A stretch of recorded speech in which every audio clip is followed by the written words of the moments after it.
Well, now I have the privilege to introduce Dane again for part two. I don't know about you, but I felt like yesterday I was just getting my soul shepherded through the messages and then just even walking yesterday and chewing on a few of the things. Um, this is good stuff. Really grateful for you being here, Dane. And so let me pray for you and then you can come on up. Father, thank you for Dane. Thank you for his commitment to be with us and what a blessing that is ultimately from you. Father, I pray there would be two preachers up there today. I pray it would be Dane, and I pray it would be attended by your Spirit, and that these words would penetrate the hearts of these pastors and their wives under the benefit of their souls, Lord, to encourage them and strengthen them and remind them of the just warm and stunning welcome of Jesus Christ. And in light of that, how we're to welcome one another. So Lord, minister in this time, we pray. In Jesus' name, amen. Thank you, Scott. Thank you, brother. Amen to every word of that. What a joy to be with you, make new friends, and celebrate Christ together. Romans 15:7 is where we're going to be, if you want to turn there in your copy of God's Word. Yesterday, we considered what Jesus is like and also what it's like when people exit. How he welcomes us and how people depart from us. And like you, I was so deeply ministered to by the Lord through the GCC Gandalf. You should put that on. You need a bigger beard though, Dave. But I don't know if you, I'm sure you do know it, but just in case you don't, these people love you. It's obvious. So cool to see. So friends, what I'd like to do now is return to Romans 15:7 to reflect together on how we love one another, how we treat one another with our eyes wide open to what Dave gave us.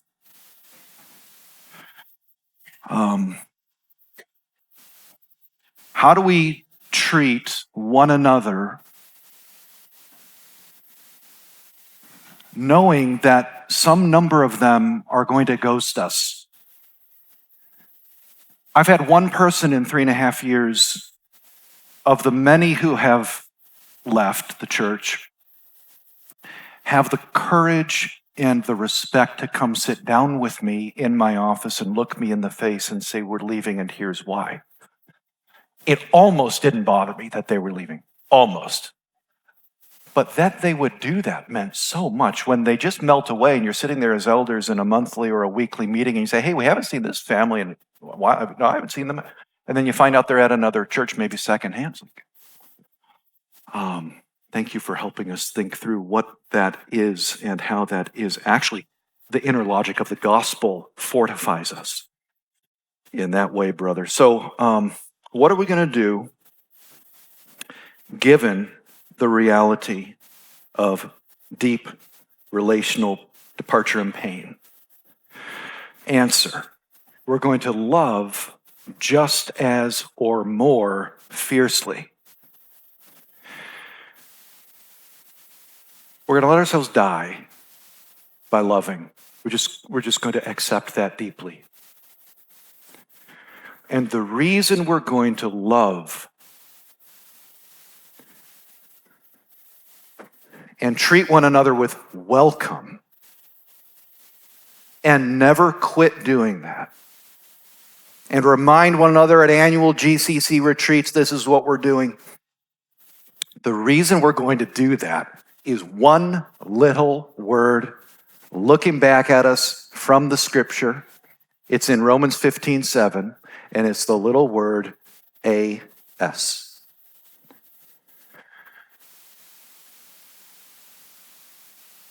Welcome one another. And it is also a true reality that Christ has welcomed you. No.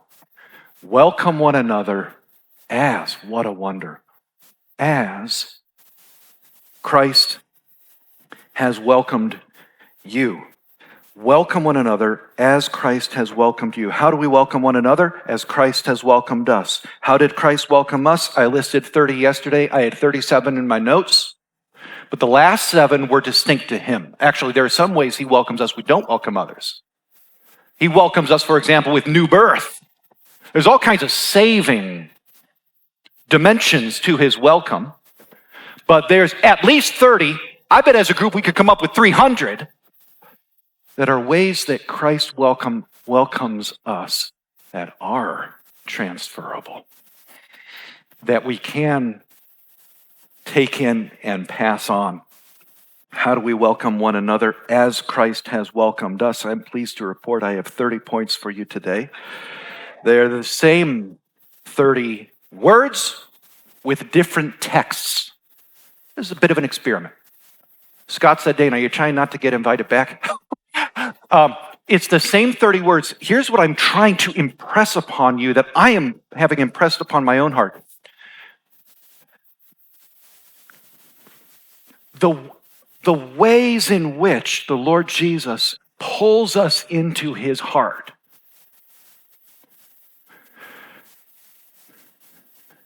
is how we pull one another into our hearts.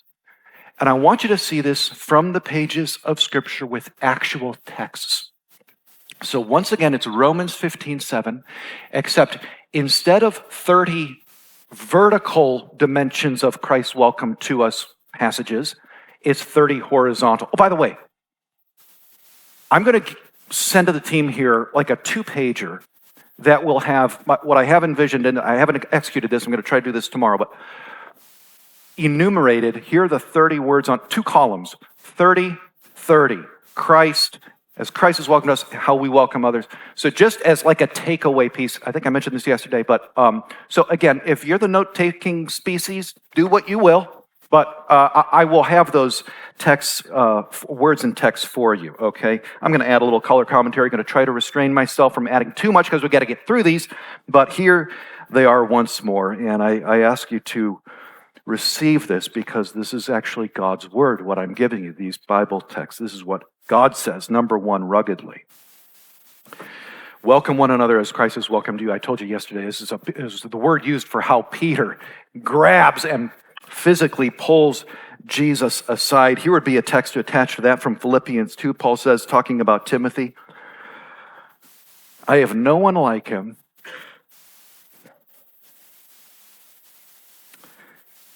who will be genuinely concerned for your welfare. The rarity of that, huh? Who will be genuinely, not fraudulently, not pretendingly, genuinely concerned for your welfare. You know Timothy's proven worth, how as a son with a father. Paul does not say, as an employee with an employer, as someone collecting a paycheck with their supervisor. What is that? As a son with a father, he has served with me. I attach that to ruggedly. Secondly, intimately. We talked yesterday about union with Christ.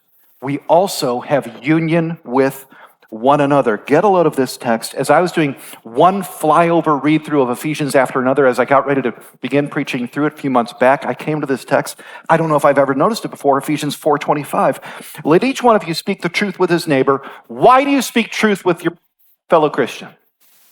I didn't know this was a reason why. Let each one of you speak the truth with his neighbor, for we are members one of another. Wow. So apparently, we have union with Christ, which necessarily, derivatively, likewise means just as much, we have union with one another. Therefore, we welcome one another with accordingly. 3, sacrificially. Let each of you look, Philippians 2:4, let each of you look not only to his own interests, but also to the interests of others. The world operates with a mindset of your life for mine. The gospel comes around and rearranges that so that we're moving towards people in love, and it's a my life for yours kind of posture, sacrificially, for unreservedly, no stipulations laid out first. A friend loves, Proverbs 17:17, the first half of Proverbs 17:17. A friend loves at all times.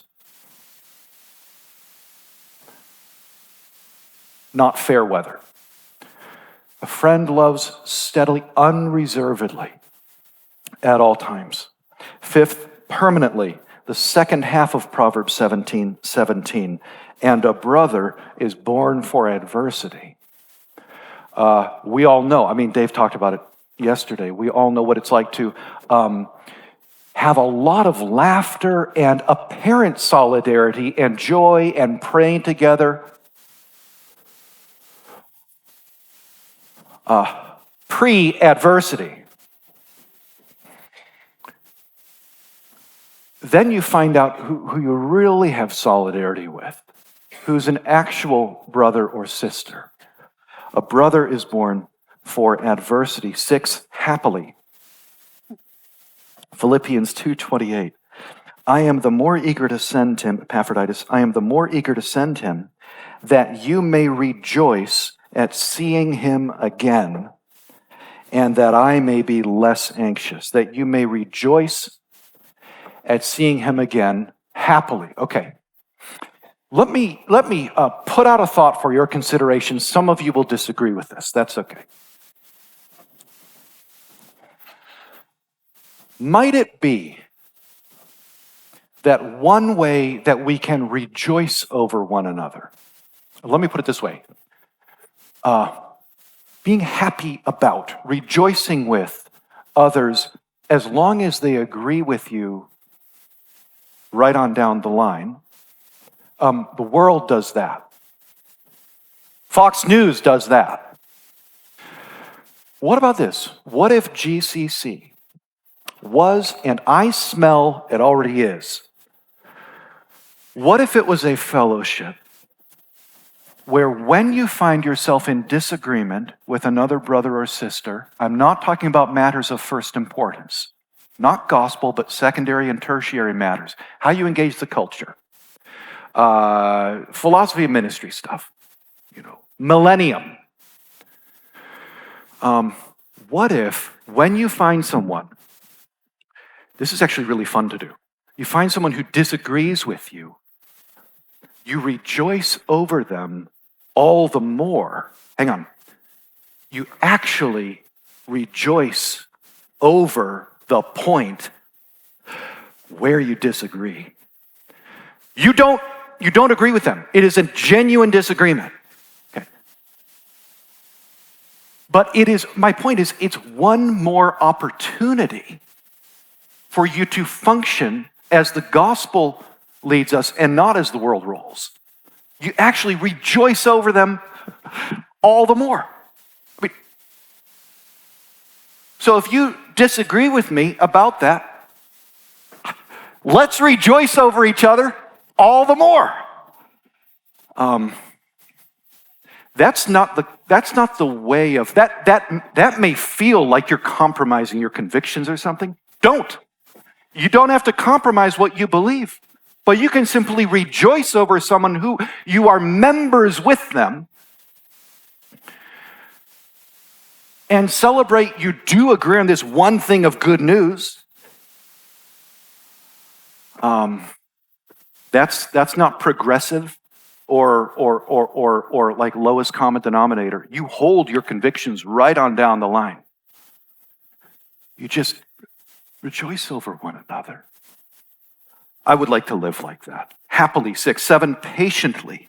I might say overlookingly. Oh, wow. This is all over the New Testament, isn't it, friends? Bearing with one another, some texts will say. Absorbing. 70 times 7, Jesus said in Matthew 18. Oh, by the way, in that parable where he says, you've been forgiven the servant is forgiven 10,000 talents, wiped clean, and then can't even leave the premises, says while he was going out, found someone who owed him 100 denarii. Maybe you have heard that taught or preached as if this was just a few pennies. This is nothing. Actually, it's not nothing. A denarius was what a blue-collar guy would earn in a day. So 100 denarii is a little over 3 months' wages. What do you make in 3 months? Someone owes you that. That's not nothing. The point of the parable is, compared to 10,000 talents, it is nothing. So we're going through life and we are having all kinds of static coming into our lives through other people. And we're learning to absorb it. You're learning to overlook it. You learn actually to die to it. By the way, the point of that parable, the king, is he would have been embracing financial and economic ruin to have forgiven the first guy. 10,000 talents, he would have died, which is the point. That's where Matthew's gospel ultimately ends. So when we're dying, as this person owes me, they wronged me, they genuinely wronged me. Maybe they're admitting it, maybe they're not. I wronged Jesus, and he's wiped it clean and died. So we're following in his footsteps. Humbly, 8. I, therefore, a prisoner for the Lord. Ephesians 4:2. Let me read it first. I, therefore, a prisoner for the Lord, urge you, because it doesn't come naturally, I urge you to walk in a manner worthy of the calling to which you have been called. And let me tell you, Paul goes on, what is the first thing I want to tell you as far as what Ephesians 1-3 all funnels down into? Election in Christ and raised with Christ, chapter 2, and union with Christ. And the Gentiles are pulled in. We're all now the temple, 2:19-22. The mystery has been revealed, Ephesians. The unsearchable riches of Christ, Ephesians 3:8. Get to chapter 4. Therefore, get your doctrine straight. No. Therefore, get knocking door to door evangelizing. I mean, these are all wonderful things. What Paul says, the first place he goes is, therefore, be humble. I urge you to be, how does the text go? Ephesians 4, the calling to which you have been called with all humility. We welcome one another humbly. 9, we welcome one another tenderly. Ephesians 4:32, be kind to one another, tender-hearted.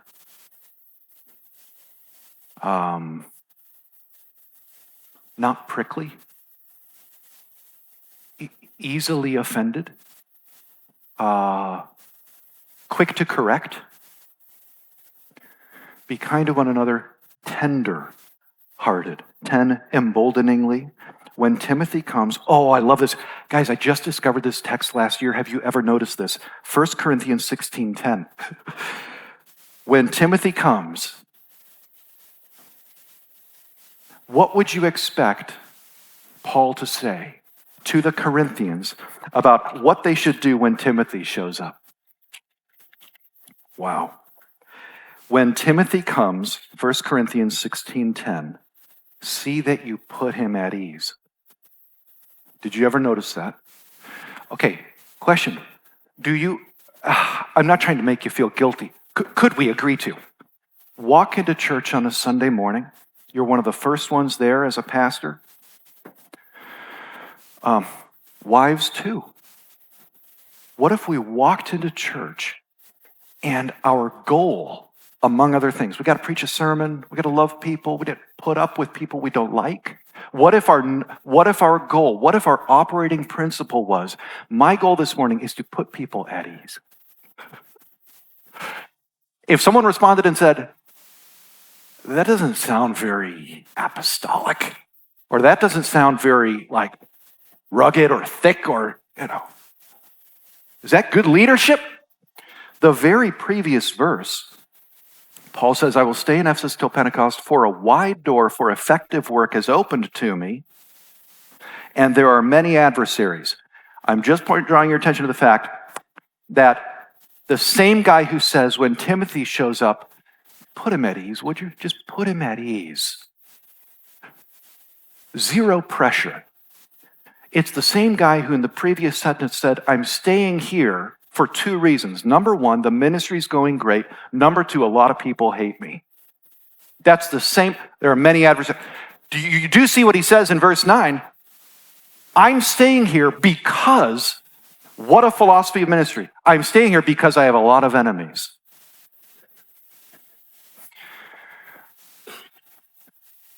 That guy, he apparently had some gospel thick skin. That guy said when Timothy shows up, put him at ease. It's the Greek word aphobos, without fear. Let his shoulders relax. That's gospel culture. That's a culture of welcome. People walk in, and a lot of churches, you walk in and the pressure goes up. I grew up in a few churches. You better have your shirt tucked in. Show up on time. Do this game right.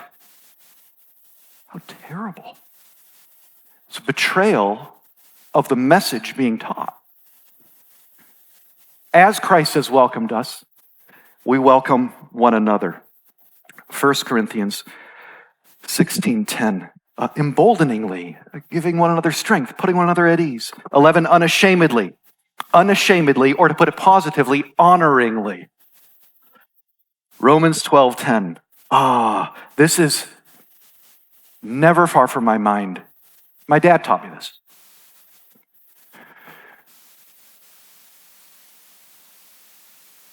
Outdo one another in showing honor. You guys do that? I'd like to learn that. Outdo one another. Be better than one another. Be the first one up the hill in the hill called honoring one another. In the next chapter in Romans 13, Paul uses the same word for honor. And he says, he's talking in a civil authority sphere, and he speaks of honor to whom honor is due. In other words, in the civil arena, give exactly the right amount of honor that is deserved, neither more nor less. That is not what he says when he's talking about Christians being together. He says the opposite. He says lavish one another with it. Not give, okay, I see Brian here. I'm going to, how much honor does Brian get? I don't want to overdo it. I don't want to underdo it. Paul says, outdo one another in lavishing, irrigating your church with spoken honor. One thing we do in our little stumbling, toddler-like way to try to figure out what this looks like is twice a year, the men of the church come together on a Friday night. We get wings and pizza. We gather in the gym. We do nothing but, there's no Bible study. There's no praying. Maybe a little one at the beginning. It's not a prayer meeting.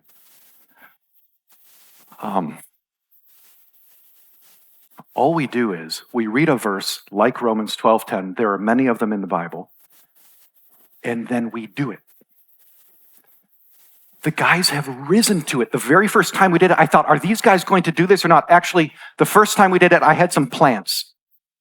4 or 5 guys, I said, hey, tonight we're coming together. I need you to have someone in mind you can stand up and honor. What we do is, I read a verse like this, talk for a couple minutes about it, and then I find someone in the room to say, I want to honor so-and-so because, and we do it brief, without any jokes. Sarcasm is not allowed.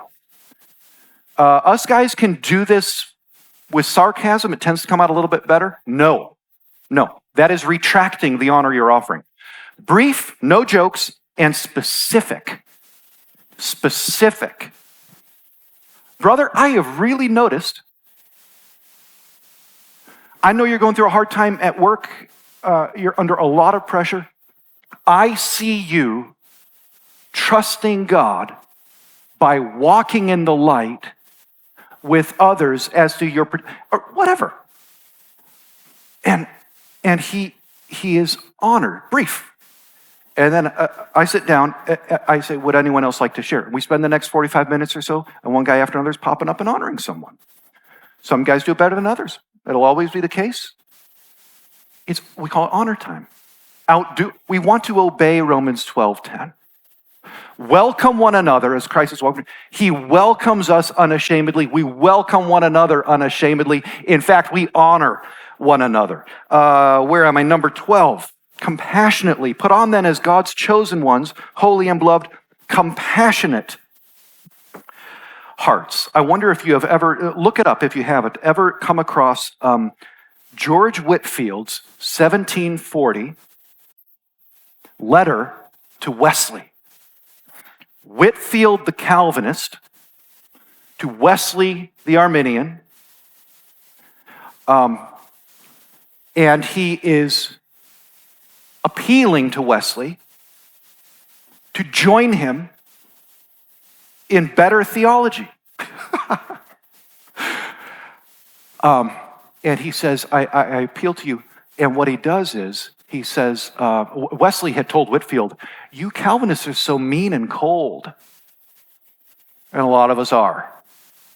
And he says, the very New Testament you and I both believe, Whitfield says to Wesley, teaches us that those who embrace the doctrines of grace ought to be the most gentle, tender, and humble. And he quotes, Whitfield quotes this text here from Colossians 3, put on then as God's chosen ones. That's the language of election. God's chosen ones. God's elect ones, some translations say. Holy and beloved, compassionate hearts. We welcome one another compassionately. Number 14, indiscriminately. Any age, any gender, social status, LinkedIn impressiveness, ethnicity, whatever their past. There are many texts here, of course, that speak of welcoming one another indiscriminately. Think of James 2. If a man wearing a gold ring and fine clothing comes into your assembly, and a poor man in shabby clothing also comes in, and if you pay attention to the one who wears the fine clothing and say, you sit here in a good place, while you say to the poor man, you stand over there, or sit down at my feet, have you not then made distinctions among yourselves and become judges with evil thoughts, indiscriminately? 15, tearfully. Acts 20, Paul's leaving the elders. The text says, and there was much weeping on the part of all. Maybe you're not a crier. That's fine. No problem. But whatever's going on internally that causes those of us who are criers to cry for interpersonal reasons of love or leaving, as in Acts 20, we welcome one another with that. Did you know, by the way, another new discovery for me, I just discovered this in studying Philippians 4 last fall, 3 and 4. Did you know Paul wrote Philippians while crying? The Apostle Paul was a crier, I guess. He says in chapter 3, I think it's verse 18, I warn you, many are, even as I warn you now, with many tears. Now, that many walk as enemies of the cross of Christ. You remember that? With many tears. He wrote Philippians while crying. Encouragingly, 16, Hebrews 10:25. Oh, I love this. Not neglecting to meet together, as is the habit of some, but encouraging one another, and all the more as you see the day drawing near. Do you notice what the writer does there? He says, don't neglect to meet together, but rather, and he doesn't say meet together, as I would have expected. He says, don't neglect to meet together, but encourage one another. Why? Because when we meet together, encouragement is what we do. The social environment of a local church or of this network here, when together, when in neutral, is encouraging. building life into one another. Encouragement. It's so what we do that the writer can just slip it in as a swapped out phrase for gathering together. We gather together, we encourage one another. Same thing. It's our native tongue is encouragement when we are together as Christians. 17, indignantly. I had to search far and wide for this one. What would you pick for a passage about when one Christian sees a fellow Christian mistreated or under attack, that this Christian is indignant on this Christian's behalf? I can think of a man in my life who has said to me when I was experiencing something difficult, I'm indignant on your behalf. That really helped me. Thank you. It's like he was shouldering the burden with me. I suppose it can easily slide into the sin of anger, but I was really helped by that. Here's the passage I found, Job 32. Elihu, whatever your interpretation of Elihu, I think he's a good guy. Not a fourth bad guy in Job, but you do with that what you will. Elihu burned with anger at Job's 3 friends because they had found no answer, although they had declared Job to be in the wrong. I think Job was really helped by that. The text goes on. Now Elihu had waited to speak to Job because they were older than he, the other 3. And when Elihu saw that there was no answer in the mouth of these 3 men, he burned with anger. The ministry of mutual spoken indignation for a fellow Christian. We're flirting with sin. We tread cautiously. We don't want sinful anger. But it's solidarity, 18, feelingly. These are all the same adverbs. Feelingly. Philippians 2, Epaphroditus has been longing for you. Has been longing for you and has been distressed. Now notice the pronouns here. Has been distressed because you heard that he was ill. Hang on. Epaphroditus was distressed because he heard that he knew the Philippians had heard that he was ill, and he knew they were going to be worried about him, so he was distressed because they were distressed. Feelingly. They're so bound up with one another. Paul, Epaphroditus, Timothy, the Philippians. One hurts, they all hurt. This leads me to 19. Sympathetically, co-sufferingly, sympathetically, 1 Corinthians 12. If one member suffers, because of what we saw in Ephesians 4, we're members one of another. If one member suffers, we all suffer together. How beautiful. Wow. Non-alone pain. Non-isolated suffering and anguish. When one member suffers, all suffer together. 20, gently. A gentle tongue, Proverbs 15:4, is a tree of life. 21, fortifyingly or strengtheningly, giving strength. 1 Samuel 23:16. And Jonathan, Saul's son, rose and went to David at Horesh and strengthened his hand in God. Isn't that gorgeous? He got up and he went and he didn't flatter.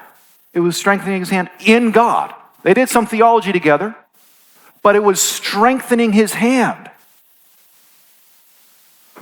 Fortifyingly. 22, befriendingly. But thanks be to God. 2 Corinthians 8:16 and 17. But thanks be to God.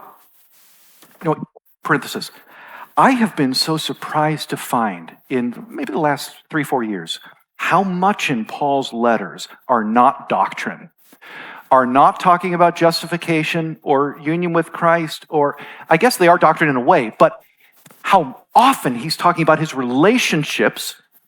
And I mean, it's the whole letter of Philemon. It's coursing through 2 Corinthians. It's most of 1 Thessalonians. The back half of Philippians 2, it's everywhere. I love it. Befriendingly, but thanks be to God who put into the heart of Titus the same earnest care I have for you. For he not only accepted our appeal, but being himself very earnest, he is going to you of his own accord. The language there, put into the heart, earnest care, going to you of his own accord. Guys, that's quite different than, hey, let me know if you need anything, which is better than zero.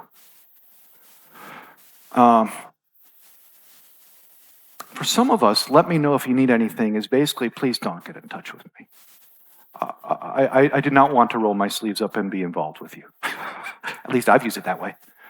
Let me know if you need anything. Passively, you take the initiative if you want help from me. Well, they're probably not going to do it. But look at what this guy did.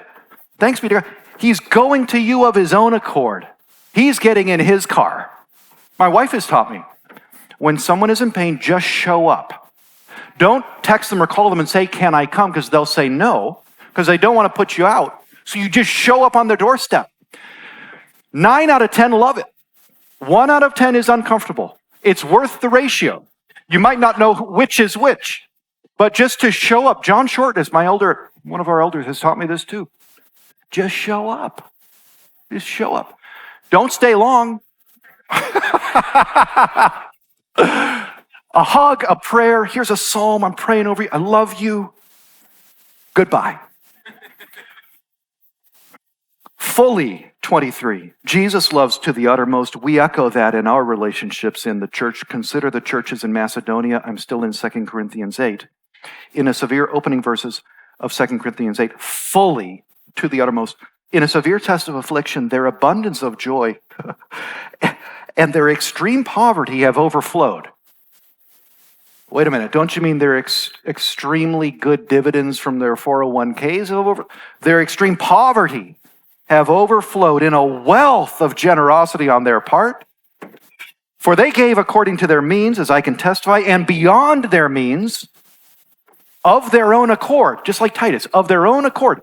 They were not crowbarred into this. Of their own accord, begging us earnestly that they would be relieved? No. Begging us earnestly for the favor of taking part. The favor there is grace. For the grace, they want to be a part of this gracious thing of taking part in the relief of the saints. Fully, to the uttermost. 24, defendingly. The whole letter of Philemon.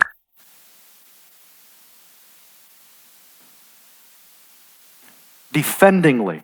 The key verse in the letter is verse 18. This is Paul to Philemon about Onesimus, the slave who has run away, been converted with Paul, and Paul's sending him back, right? And Paul says, if he has wronged you at all, or owes you anything, charge that to my account. I will pay it. I will defend him in that way. By the way, you did let a Presbyterian in the room, so I am going to mention, you don't have to love the whole thing, but I am going to mention the Westminster Larger Catechism. Guys, you have got to look up the questions on the 9th commandment. If you have never read them, it's what are the duties enjoined by the 9th commandment? What are the sins prohibited by the 9th commandment?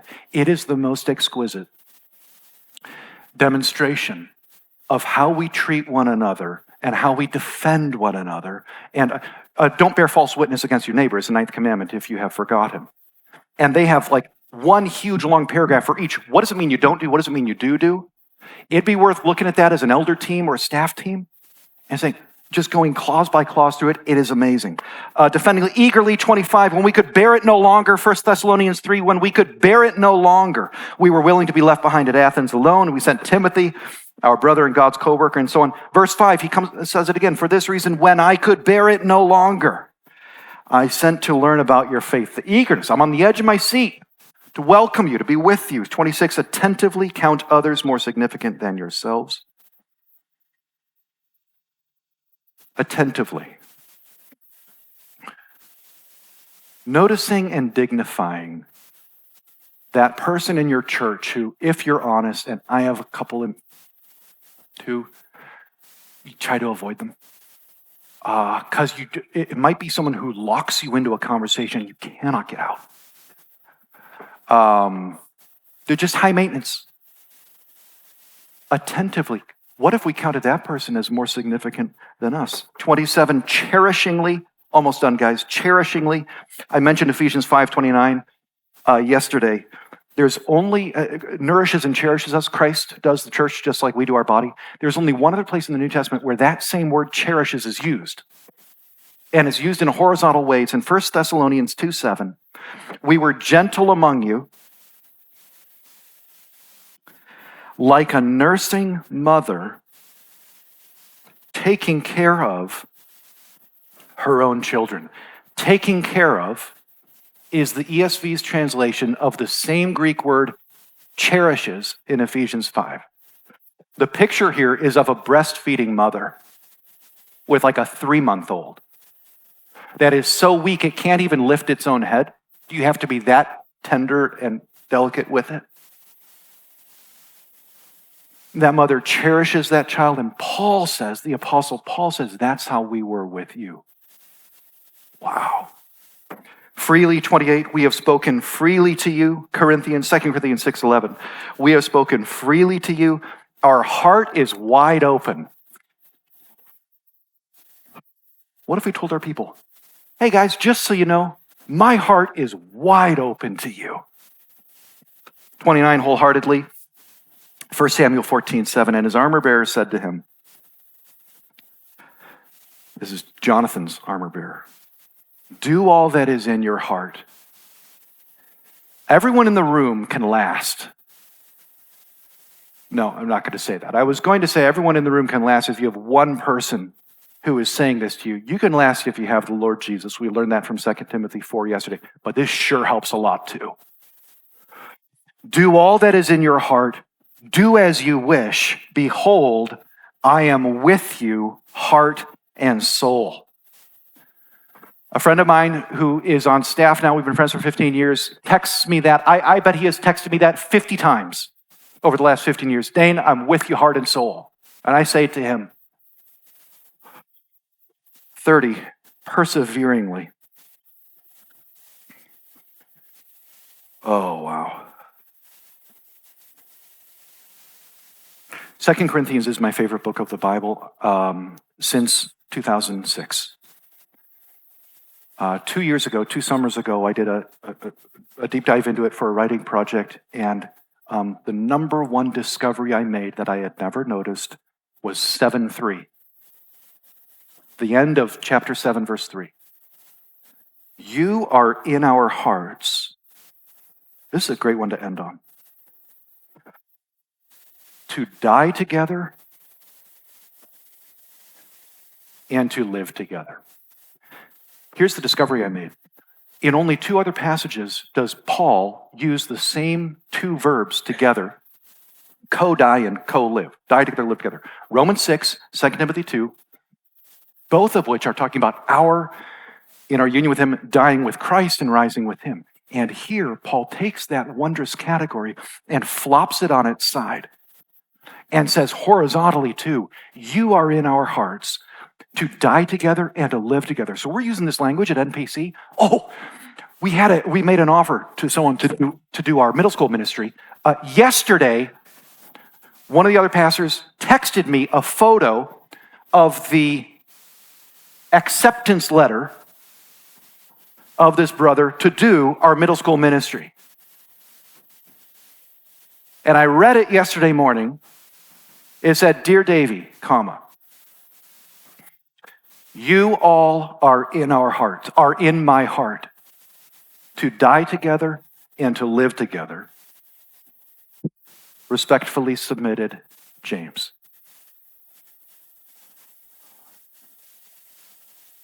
That was the right answer.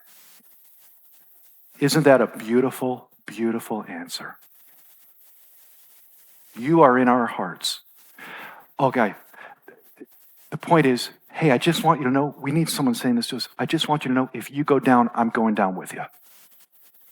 And I want to read you a statement from a book called Masters of the Air by Donald Miller, not that Donald Miller, not the emerging church guy, a historian. Donald Miller, Masters of the Air, America's Bomber Boys, subtitle America's Bomber Boys Who Fought the Air War Against Nazi Germany. It's been made into a Netflix series as well. Maybe some of you are familiar with it. Here's what he writes in that book. The group was supremely important because initially a fighting man confronted terror alone. We could take out all the language about soldiers or a fighting man and just plug in pastor or pastor's wife. A fighting man confronted terror alone. Because he was alone in his fear, the man needed to be sustained by friends fighting the same inner battle. The World War II experience, now he's going to recount a historical anecdote here. The World War II experience of 4 flying fortress gunners illustrates the tightness of these bonds. Before going into combat, the 4 sergeants made a pact that if one of them got into a tight spot, the others would not abandon him, no matter what. Weeks later, when their plane was shredded by flak, the pilot ordered everyone to bail out. The top turret gunner, who had not entered the pact, parachuted out of the plane and later reported what happened before he jumped. Enemy shrapnel had jammed the release mechanism of the ball turret, trapping the gunner in his plexiglass bubble. Unable to extricate him, the other 3 gunners, all of them uninjured, told their trapped friend that they would die with him. And they did.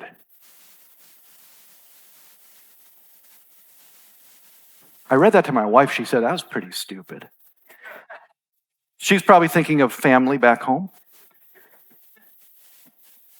But you and I apprehend the glory of that.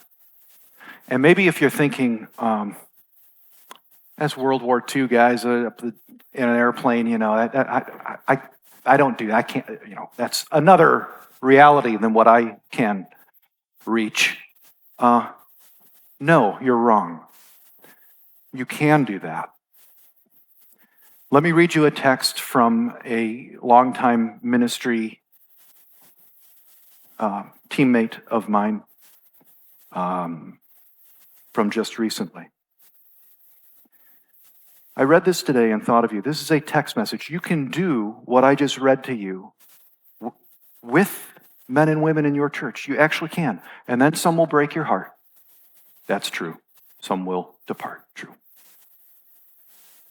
Nevertheless, this brother said, I read this today and thought of you.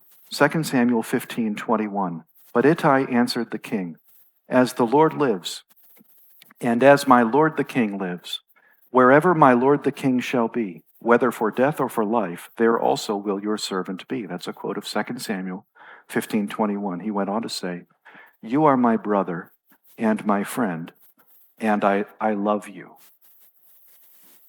The words here capture my heart. Wherever my friend Dane Ortlund shall be, whether for life or for death, there also I will be.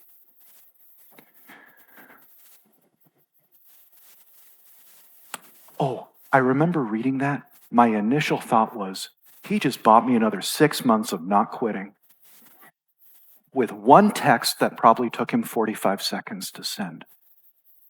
If you go down, I'm going down with you. Welcome one another as Christ has welcomed you. Let's do that, guys. How about we do it? Jesus did not smile at us from across the sanctuary with a wave and say hello. He welcomed us, as we said in those 30 ways yesterday, as we are to welcome others. A way that is rugged, intimate, sacrificial, unreserved, permanent, happy, patient, humble, tender, emboldening, unashamed, honoring, compassionate, non-disgusted, indiscriminate, tearful, encouraging, indignant, feeling, sympathetic, gentle, fortifying, befriending, full, defending, eager, attentive, cherishing, free, wholehearted, persevering. My last comment, I promise. Sinclair Ferguson, I think it was him, I heard him say recently, every pastor who doesn't quit comes to the end of his life in ministry with a full, broken heart. Okay. If we pursue this kind of, as Christ has welcomed me, welcoming others, we are going to have our hearts wrung dry. Can we just accept that? We accept it. It's okay. It's going to be okay because the Lord Jesus is standing by us on our journey to heaven, strengthening us with his presence. So you guys build Romans 15:7 into your church, and I will build it into mine by God's grace, and then we'll meet in heaven and swap stories. Why don't we pause for prayer? Our Father in heaven, we take just a moment here in silent reflection to consider what you have for us as we go from this place, maybe even before we leave this room.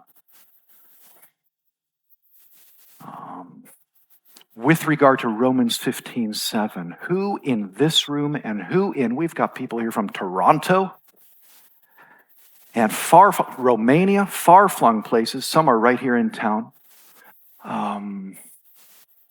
Would you please help us? I'll speak for myself. I don't really know how to do this. Would you help us to welcome one another, embrace, pull into our hearts one another as your Son has welcomed us? We're ready to do that. Would you help us to do that? We expect that you will. And we thank you for the cross of Christ, which wipes away all of our many failures in doing that both now and in the future. And it is in Jesus' name that we pray, therefore. Amen. I think...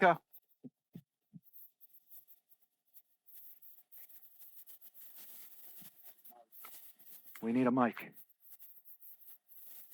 Oh. There you go. Dane, thank you so much.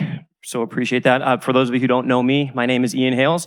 I am one of the people from Toronto, so I appreciate you just praying for me. And I pastor Redemption Church just about an hour east of Toronto and part of the Canadian board here as well. And we've had a little bit of time to connect even just briefly. Very thankful for you being here. We have some questions that have been submitted, and some of them are personal and unrelated to the topic. Some of them are very related to the topic. And I wanted to ask you a question first, because I am really curious about this. Can you really teach us, how do you effectively preach a 30-point sermon? I thought yesterday, by the way, that was really impressive. That's got to be a once-in-a-lifetime thing, and then you did it today as well. So it's a second time in a lifetime, because last week I preached a 100-point sermon at my church. Of course, the more I'm not kidding. Actually, in the first service, I got through 60-some because we had classes we had to break for. The second service, and I told them, you guys don't have anything to go to after this. So I got through 80, and then I put all 100 on the website. If the more points you have, the shorter they are. Yeah. That's how the economics of it works. So it was 100 sentences, really, not 100 points. Oh, but Ian, some passages are most, I think, are very adequately preached on by breaking it down into a 2 to 5 point message. That's what I almost always do. But then we got to Ephesians 3:8. The unsearchable riches of Christ. You don't do that in 2 to 5 points. So I told the saints at church, I have 100 points for you, which is about 3 billion too few, because of what Paul said, unsearchable. You don't hit bottom on them. So we just looked at that one facet of Christ, that one diamond, all those facets, and just as many as we could in the time that I was allowed. So I don't know, man. This is a little bit of an experiment, but it was fun. Well, in all seriousness, kidding aside, I thought it was really masterfully done. But I thought yesterday, and maybe you can help us think through this, there wasn't a lot of direct practical application. I know the application comes in different forms and different ways. But what you did with giving us those 30 things to think about, maybe you can talk just about the value of preaching a message like that is very light on the practical application. Because I think a lot of us preachers want to move quickly to telling people what to do, but what you did was so helpful. Could you talk a bit about that? Sure. The reality is, I don't know what I'm doing. I'm trying to figure out. I mean, I'm trying to figure out 3.5 years how to preach a sermon, actually. But I will be obedient to your question. I believe in application. Brian Chappell at Covenant Seminary in homiletics class said application is the whole point of preaching. I mean, if there's no application at any level, it's a lecture and shouldn't be brought into the church. But when I got to my room right over here yesterday and said to myself, yes, why didn't I bring my wife with me? The sun was shining in there, and I stepped out onto the balcony, and I'm from Chicago, Toronto. Why do any of us live up there? But it's not like this up there. We get 2 weeks of this in September. This is the first half of September. Otherwise, it's cold and gray or hot and muggy. I'm not sure I'm going home. I stood there and I did not ask myself on my balcony in the sun, now how do I apply this to my life? So some texts, at one level, every text, can we say, you're almost betraying it if you try to over-apply it or try to make it too. Now, here's what this means for you on a Tuesday morning. You do this and don't do that. Sometimes you just got to bask in it. Just let it wash over you and let yourself get warmed up. And that is the application, actually. And then you walk out warmer. That sounds like you do know what you're doing. And so I appreciate that. Honestly, I think that I imagine that was your intent, and I just wanted you to know, I think we really felt that. Good. And I think in a very fast-paced culture where everybody just wants to be told what to do, sometimes being told you just need to sit and sink, let this sink in and meditate. I think it's a lost discipline, and I think you really served us well in helping us to do that. Praise God. And I think it really served this message really well as well, kind of transitioning now into the practical. Maybe you can help us think through. I do want to piggyback off of what you just told us, and we've had a few people ask something similar to this. But can you talk a little bit about, you did give us some good application there in terms of maybe personally how we can practice some of these things. Can you talk about it maybe from a broader church level? How do we cultivate this kind of a culture in the life of the church? Are there things we can specifically be doing from a leadership level? Yeah, thank you. Couple of thoughts, brother. One is cultivating and I'll just keep saying this. I'm speaking as a kindergartner here, about this. I would like to really grow in this. Organizationally, what it doesn't mean in fostering a culture of welcome, can we all agree, is that you tolerate certain things. So patiently was one of the adverbs I used. Patiently.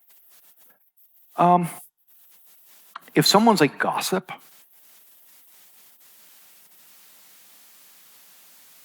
that needs to be addressed. If someone has a past that includes abusing children, they will not be serving in our children's ministry, and there will be very strict. We're actually putting together a policy right now with how do we handle those who come with you can find out online things they've done.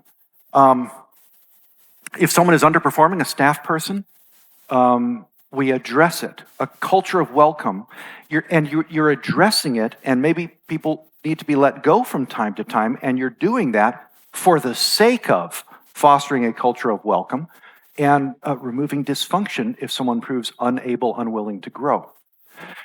Thought number one. Thought number two, finally, you just walk down the hallway and do it. This is actually very simple. This is not a master plan. If I'm getting up to go from my office to fill up my water, I will probably meet one or two human beings on the way. And there is a way, you don't have to stop and do like 30 minutes of counseling with them to build a culture of welcome. You just look them in the eye, smile at them, ask them how they're doing and mean it. If they want to stop and talk and you're able, you dignify them. Dignity. You treat them as if they are as we said yesterday, saint. People have glory at two levels. At the level of being made in the image of God, that's every person. Every person, regenerate or not, they're in God's image, therefore they are worthy of dignity. And that's ratcheted up tenfold if they're a saint. Then they are really worth treating with dignity. So here's my plan. I am trying to simply, in my own weak, weird way, model, welcome, love, gospel culture to others, and I'm just asking the Lord to spread it. Oh, and then hire people who get it. I've hired 2 guys in my last 3 years. They both are ahead of me in understanding gospel culture, and so they are really helping lead the way. So good hiring helps. What does that look like in your home? So as a ministry family, what can you be doing to really build that into the rhythms of your life? What does that look like practically? Well, that's a huge question, and also one I want to grow in. And it's another 45-minute talk. Just a few brief thoughts. Lots and lots, and I experienced this in my home growing up. Many of you didn't. Lots and lots of 2 things. Lots and lots of, number 1, physical affection. I cannot hug my kids hard enough. And when they get to 4th grade, they start going limp. The boys anyway, Chloe, I have 4 boys and a girl. Chloe's now 4th grade. I think she'll last longer welcoming a hug. But the boys it's like, I don't care. I hug them anyway. Lots and lots of healthy, appropriate physical affection. Number 2, lots and lots of verbal affirmation.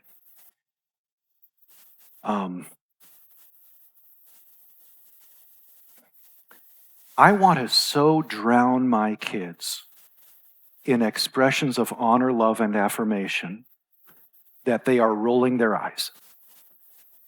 Good. They're hearing it. They're sick of it. Good. Because in this merciless world, cut down world, who knows, especially middle school, what a terrible time of life. Just what they're hearing from 9 to 3 from their peers, I want to counteract that and overwhelm it with spoken affirmation. Third and finally, make sure they know they're number 2 to my wife. Actually, they want to know that. They want not to be the center of the home. They don't know that. Actually, though, that's how God has wired them. So I want them to know, by the way I interact with my wife, in front of them. I want them to know she's number 1, you guys come after her, and that's actually healthy for them. C.S. Lewis says, if you put first things first, you get second things thrown in. If you put second things first, you lose both first and second things. It's a principle shot through life. If you put your kids first, you lose your marriage and your kids. If you put your marriage first, this is overly simplistic. There's all kinds of complexity and mess involved here, including in my family. But if you put your marriage first, your kids slot in, that helps. They want to be there. That's really helpful. How do you then present that or cultivate that welcoming gospel culture with your family in relation to the church? I think there's oftentimes tension experienced in ministry between trying to maybe protect your family and almost, in danger of isolating your family sometimes from the church. I think for fear of maybe what Dave talked about, being hurt and maybe going through difficult times. How do you really wrestle through that and make sure that your family is really involved in expressing that kind of gospel welcome to people in the church? What does that look like for you in your church context? What a great question. Dave said something that really helped me yesterday. One of the things he said that really helped me was that the importance of getting out ahead of pain, relational pain, and training your kids to, how did you put it, Dave? To tell them this is we're a ministry family, there's going to be pain. To prepare them for it. And Dave made the comment, I don't think I did that very well. Thanks for letting us learn from you. I'm not doing that at all. Telling my kids, hey guys, I'm a pastor. Mom's a pastor's wife. This involves many glories and specific acute joys. And it means there's going to be some hard things that we wouldn't experience if I was still at Crossway. And you guys may and will experience some, and I need to open that conversation with them this weekend. The other thing that comes from, I don't really have a good answer for you. I would just say, happily, my whole family likes church, and the church likes my family. Now, I had a running start because I was at the church for 13 years. You're still 3 years in. Yes, I'm 3 years in, but we were at the church for 13 years before that. So my dad said to me, Dane, when we were exploring the call, he said, if you take this job, you're going to be relationally 5 years in to where someone who parachuted in, who's a stranger to the church, would be. So we had all this background. And relational, the roots had gone down already. I don't really know what the answer to your question is. My kids like going to church, so I don't feel like I need to protect them from it. It would be a punishment to them to not be able to go to youth group on Wednesday night. I'm so glad about that. But I need to prepare them, as Dave taught us yesterday. Appreciate that. So you just mentioned your dad. Somebody asked a question about your family. You come from a ministry family, and you were sharing with me this morning, your grandfather was also a pastor, is that right? He was. So what are some of the lessons that you've learned from your parents' ministry that you've taken into your ministry, generally and specifically pertaining to raising pastors' kids? So it's kind of along the same lines of what you just talked about. But maybe. Wow. My grandfather said to me, and he lived this when I was in seminary, so I was preparing for this. He said, it is such fun being a pastor.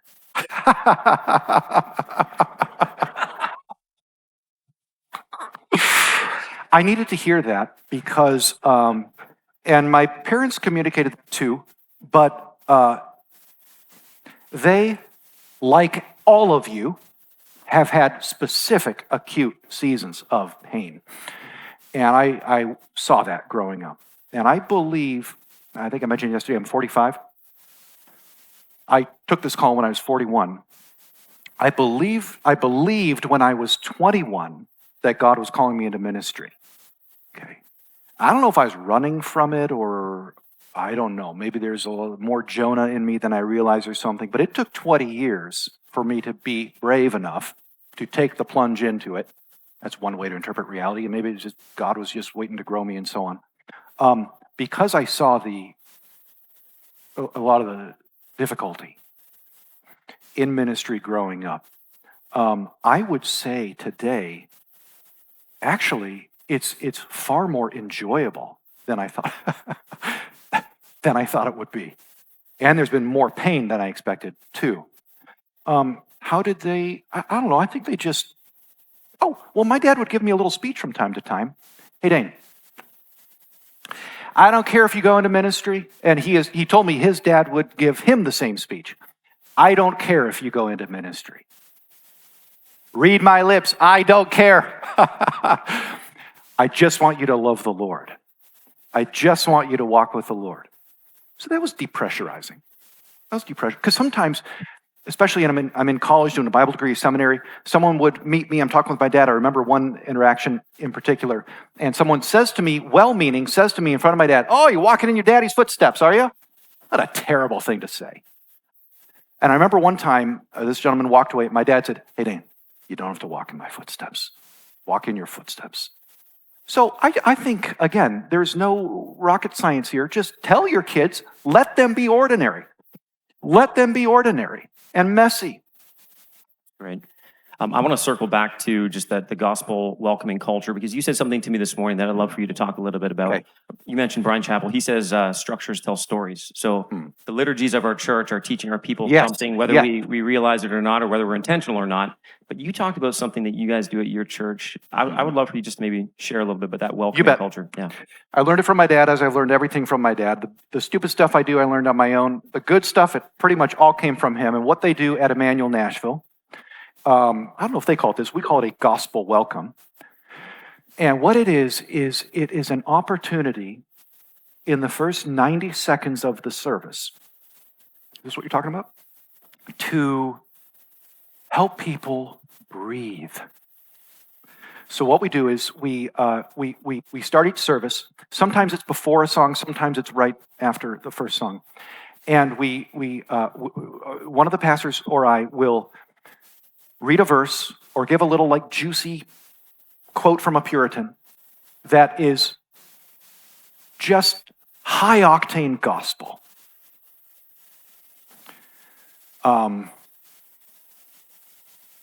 The only righteousness. No, I'm going to botch it. I was going to grab one from a few weeks ago, but forget it. We read a little statement from Scripture or a Puritan, and then we say basically the same words. We hold our arms out, and we say, therefore, to all who are weary and in need of rest, to all who are stumbling and desire strength.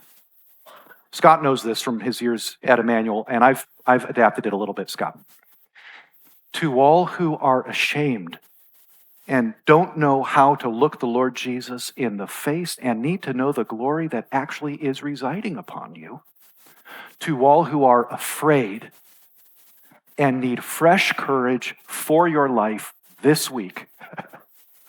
Fifth and finally, to all who are sinning big sins, who need a Savior who's a big Savior. Bigger even than your big sins. This church opens wide her doors with the welcome, not of me or of Davey or of anyone else here, but with the welcome of Jesus Christ himself, the friend of sinners. Welcome. And then a brief prayer, I step down, we start worshiping. And the point is, they got their first sermon. We do one sermon that's 90 seconds, another sermon that's 35 minutes. They don't know the first one is a sermon, but it is. Both are just trying to help them relax and enjoy. Sam Alberry says, he's on staff down there at Emmanuel. He says, why would you wait until 90% of the way through the service, 25 minutes into the sermon, which is usually towards the end, before people start feeling good news, hearing good news? So that's great. I think that's a great example of how to model that up front and kind of build that into the culture of the church. I appreciate that kind of call to worship.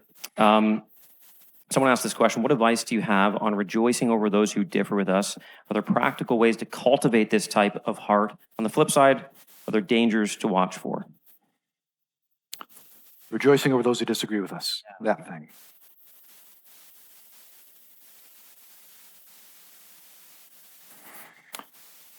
It's a little bit difficult to answer that, isn't it, brother, in the abstract? It's a little bit, wouldn't you all agree, case by case, like what is the actual point of disagreement that we are negotiating here? For example, if it is a disagreement over mode of baptism, I could never plant a church with my brother Gavin unless we did dual practice, which I think he would not be open to.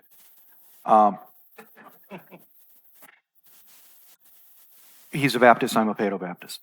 Okay. So that's a commitment. It is not gospel. It's not as a first importance mode of baptism, but it does actually affect how you function as a body. I'm amillennial. Someone who is premillennial in their eschatology, I don't think that affects how we function as a church family. Only if we're preaching on Revelation 20, we would put up with one another. But it doesn't actually affect the function of the church. So it depends on what the point is. But I think all I would say to that is, what is the posture and tone and countenance with which you are engaging this individual? So much of it comes down to that. Not even the words we're using, but the way in which we're using them communicates. We're communicating all the time, as you all know, in all kinds of unspoken ways. So someone knows. They will detect. Am I disagreeing with them? And I really do believe I'm superior to them. They will smell that. This is why I was so animated about rejoicing over someone in the disagreement. Not sweeping that aside, then I'll rejoice where we agree. But actually, you have a commitment to that? I love that. I love your sense of integrity to what you have as convictions, and I differ with you. But so I think it's so much of it, wouldn't you agree, Ian? It just comes down to the way in which we're engaging them. That's so helpful. Last question. I think this is a fitting one to end on. In regards to pastors, what have you experienced and observed that as pastors, they may have a malnourished understanding of Christ's heart and affection for them? And in what way?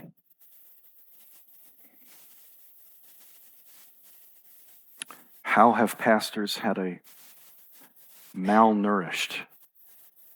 Yeah, maybe to go back to your list, what are the ones you think that pastors seem to struggle with most in terms of how Christ views them? Oh, I don't know. I would say thought number one, actually, as all of us,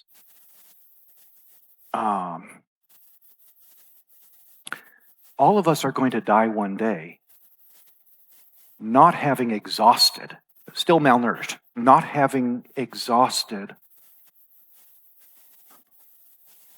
how wonderful he is, not having totally comprehended how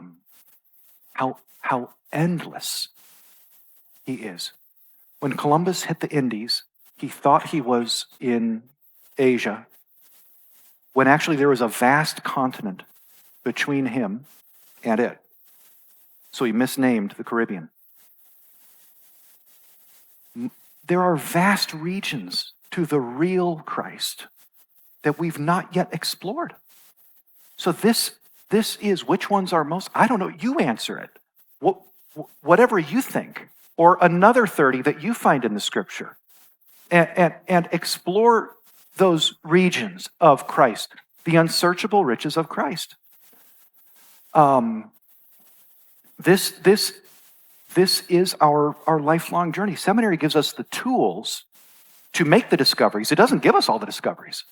I heard a pastor say to me, I don't know why people need to spend more than 5 or 6 hours on a sermon. They learned it all in seminary. Oh! It gave me the tools to spend 15 hours making discovery that I didn't know, and then bring the people with me in that journey of discovery. Once again, I've been unhelpful. I don't know the answer to which of those. It's you tell me, whichever ones you think. Just sit in that list and let the Lord minister to your heart, right? Dane, you mentioned outdoing one another and showing honor. I think I can speak for all the pastors' wives, everybody here. You have so honored us by bringing us the word and pointing us to Jesus Christ. We just thank you, and we want to honor you. Thank you, thank you, thank you. Yeah, we so appreciate it. Thank you.